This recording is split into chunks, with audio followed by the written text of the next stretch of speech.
പൊതുപ്രവർത്തകൻ എന്ന നിലയിലുള്ള തന്റെ ഔദാര്യമാണ് പി.കെ. ശ്രീമതിയോടുള്ള ഖേദപ്രകടനമെന്ന് ബി.ജെ.പി. നേതാവ് ബി. ഗോപാലകൃഷ്ണൻ. പി.കെ. ശ്രീമതി നേരിട്ട് പറഞ്ഞപ്പോൾ മാതൃകയാകട്ടെ എന്ന് കരുതിയാണ് ഖേദപ്രകടനം നടത്തിയതെന്നും ബി. ഗോപാലകൃഷ്ണൻ പറഞ്ഞു. തൃശൂരിൽ മാധ്യമങ്ങളോട് സംസാരിക്കുകയായിരുന്നു അദ്ദേഹം. പി.കെ. ശ്രീമതിക്കെതിരെയുള്ള അന്തരിച്ച മുൻ എം.എൽ.എ. പി.ടി. തോമസിന്റെ ആരോപണം ആവർത്തിക്കുക മാത്രമാണ് താൻ ചെയ്തതെന്നും ബി. ഗോപാലകൃഷ്ണൻ പറഞ്ഞു. ഞാനെടുത്ത ഒരു തീരുമാനമാണ് കേരളത്തിനൊരു മാതൃകയായിക്കോട്ടെ എന്ന എൻ്റെ ഒരു തീരുമാനമായിരുന്നു എൻ്റെ ഖേദപ്രകടനം.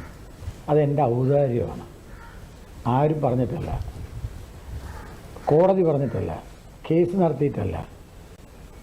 എൻ്റെ മുമ്പിൽ ശ്രീമതി ടീച്ചർ കണ്ണീരോട് കൂടിയിട്ട് ടീച്ചറുടെ വീടിൽ, നാട്ടിൽ ടീച്ചർ സഞ്ചരിക്കുമ്പോഴെല്ലാം അവഹേളനം നേരിടുന്നു എന്ന് പറഞ്ഞ ഒരു സാഹചര്യത്തിൽ, അങ്ങനെയാണെങ്കിൽ ടീച്ചറുടെ ആ ഒരു സന്ദർഭത്തിൽ ഞാൻ വേണമെങ്കിൽ ഖേദം ഞാൻ രേഖപ്പെടുത്താം ടീച്ചറെ എന്ന എൻ്റെ അഭിപ്രായമാണ്.